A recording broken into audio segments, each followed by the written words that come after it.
முருகன் பக்தர்கள் அனைவருக்கும் அன்பு வணக்கங்கள்.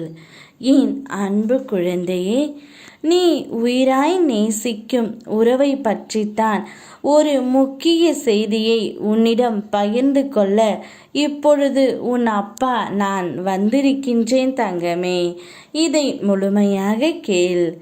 நீ உயிராய் நேசிக்கும் ஓர் உறவை இப்பொழுது பிரிந்து இருந்தாலும் அவருடன் சேர்ந்தே இருந்தாலும் ஏதாவது ஒரு பிரச்சனை வந்து கொண்டே இருக்கின்றது அப்பா.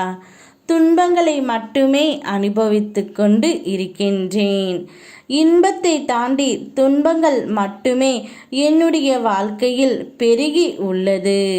இதற்கு எப்பொழுதுதான் ஒரு முடிவு வரும் என்று ஒவ்வொருவருக்கும் ஒவ்வொரு விதமான பிரச்சனை என்னுடைய குழந்தைகளுக்கு இருக்கின்றது. சில குழந்தைகளுக்கு என்னுடைய துணை என்னை புரிந்து கொள்ளவில்லை, அடித்து துன்புறுத்துகிறார்கள் என்று புலம்புகின்றார்கள். மற்றும் சிலர் என்னுடைய துணை தீய பழக்கத்திற்கு அடிமையாகிவிட்டார் என்றும் புலம்புகின்றார்கள். இன்னும் சில குழந்தைகளோ அவர்கள் துணையை விட்டு உற்றார் உறவினர் பேச்சுக்கு இடம் கொடுத்து கஷ்டத்தை மட்டுமே அனுபவித்து கொண்டு இருக்கின்றார்கள். இவை யாவற்றையும் நான் கண்டு கொள்ளாமல் இல்லை தங்கமே. இவை அனைத்தையும் பார்த்து கொண்டு தான் இருக்கின்றேன்.